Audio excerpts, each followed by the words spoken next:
Hello, I'm Simon Whistler. You're watching the Today I Found Out YouTube channel, and in the video today we're looking at who gets the royalties to Hitler's book.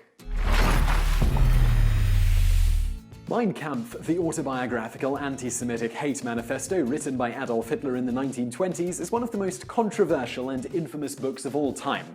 As you might imagine, this has resulted in millions of copies of the book being sold since Hitler did the world a major favour and heroically, and with no regard for his own personal safety, managed to infiltrate the Führerbunker and take out one of the most hated individuals of all time, himself, in 1945. So ever since Hitler fired a Walther PPK at his own head, who's been collecting the royalties from sales of the book? How much did Hitler make of it before that? And why did he write it in the first place? Hitler initially began dictating and drafting the outline to Mein Kampf while imprisoned in 1923 after a failed attempt to seize power in Bavaria in a coup d'etat which eventually became known as the Beer Hall Putsch. Conceived by Hitler as a way of simultaneously spreading Nazi ideals and paying off the massive debts he had racked up, the future Führer realistically expected that his book would only primarily appeal to those who were either in or sympathetic to the National Socialist Party. For the most part, Hitler was right, and upon its release in 1925, it sold a modest 9,000 copies, nevertheless earning him a nice little income. Over the next few years, as Hitler's star rose in German politics, sales of his book similarly increased. Legitimate sales of the book peaked in 1933, the year Hitler became Chancellor of Germany, with a reported 850,000 copies being sold that year. In total, it's estimated that around 10 million copies of the book were sold during Hitler's lifetime.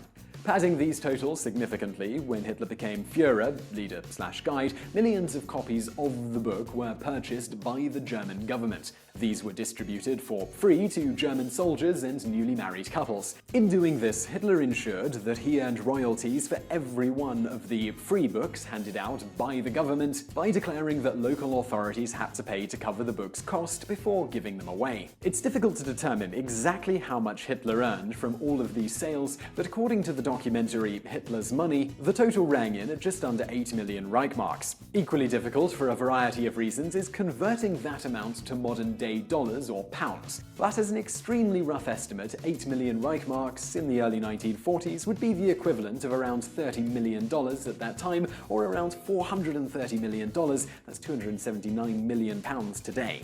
Whatever the case, given Hitler's fairly lavish lifestyle in the immediate years leading up to, and then later including, his time as leader of Germany, and with most of his personal income coming from the book sales in the early going, it would seem his bank account was doing all right.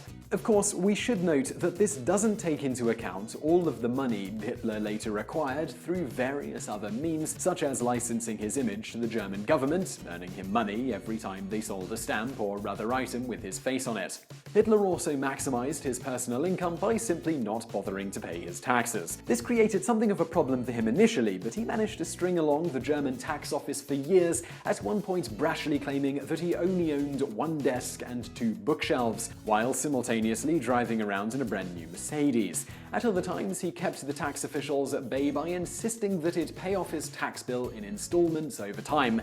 This all culminated in Hitler receiving a tax bill of 405,500 Reichmarks shortly after he became Chancellor in 1933. For reference, the average teacher's salary in Germany at the time was a little under 5,000 Reichmarks. Still not wanting to pay his taxes and now being in charge, he promptly had a representative of the Ministry of Finance declare that the Führer was free of tax obligations, and the massive tax debt he'd accumulated was waived, along with future taxes he'd have otherwise had to pay. While sales of Mein Kampf internationally were decidedly more modest, Hitler still made considerable amounts of money from them before the start of World War II, with it being noted that he made somewhere in the region of 500,000 inflation-adjusted dollars from sales of the book in the UK alone. As Hitler was officially a resident of Munich upon his death, the Bavarian government seized all of his property, including the rights to the book, and immediately outlawed its publication in Germany. Despite this, the book is still published and sold with some success in other European countries where it is not banned. As the legal copyright holder, Bavaria is entitled to any royalties from such sales, and they do accept them, albeit begrudgingly, before giving them to charity. That said, when Hitler died, his will instructed that any objects of sentimental value or necessary for the maintenance of a modest, simple life be split amongst his living relatives and friends, while his art collection and remaining assets be split between an art gallery in his hometown of Linz and the National Socialist German Workers' Party, respectively. However, the Bavarian government decided to ignore this will as part of what we like to dub their commendable Screw Hitler initiative. They took full ownership of his entire estate. While legally, some of Hitler's distant heirs could lay claim to what remains of Hitler's estate, which is still estimated to be worth millions, none of them are willing to do so. In fact, apart from not wanting anything to do with Hitler's estate, the sons of Hitler's nephew have even gone so far as to agree to never have children to end his bloodline. While rights to Mein Kampf belong to the Bavarian government throughout most of the world, in the UK and the US, things are a little different. In the UK, rights to the book belong to Hurst and Blackett, who purchased rights to publish a translated version of the book from Hitler's publisher in 1933. When Hitler died, Hurst and Blackett retained the rights and continue to sell copies of it to this day, though now under the name Random House, a publisher which bought them out in 1998. However, the company, unwilling to profit off the work of Hitler, has for some time gifted all the royalties made from the book to an anonymous charity. In 2001, it was revealed that the charity in question was the German Welfare Council. That council then stated that they were planning to return £250,000 of the £500,000 they'd received over the years via book royalty donations. This came as a response to the controversy that erupted to their ever having accepted such funds and being confronted by various prominent individuals, including the chairman of the Holocaust Educational Trust, who felt that profiting in any such way from the book was inherently wrong, even if the money was being used for good. The £250,000 they'd already used from the sales of the book had been given to aid Holocaust survivors. The Welfare Council stated of all this, "When we agreed in 1976 to the arrangement, the generally accepted view was that there was a moral obligation to pass the money to Holocaust victims, but no Jewish charity would take it. The current Board of Trustees, however, has decided that the funding is no longer appropriate, not least because we no longer deal exclusively with Holocaust victims." This charity was chosen because of its work with Jewish refugees from Germany, but their number has diminished greatly over the years. Most have simply died of old age. The problem now is that no one wants anything to do with the money.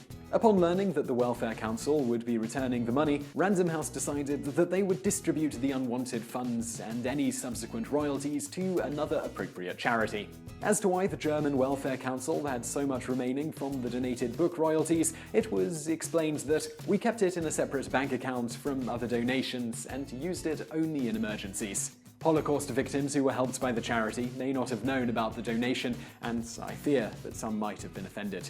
In America, royalties to Mein Kampf are collected by Houghton Mifflin, who bought the rights to Hitler's book from his publisher in 1933. Interestingly, at least two other publishers, Stackpole and Reinl and Hitchcock, are known to have published unlicensed translations of the book in the 1930s by arguing that because Hitler self-identified as a stateless German, his book wasn't copyrightable.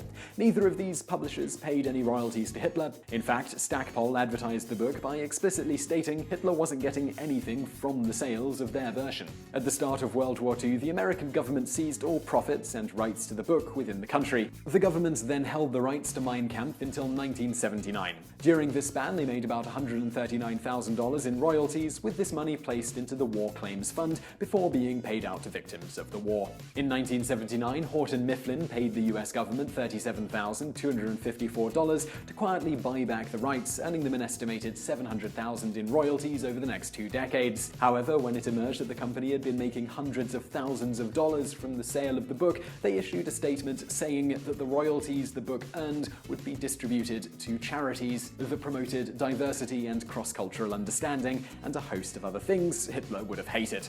Thanks to German copyright law, Mein Kampf entered the public domain on the 1st of January 2016. This means there will likely be even more arguments and controversy about who, if anyone, should profit from Hitler's hymnal of hate.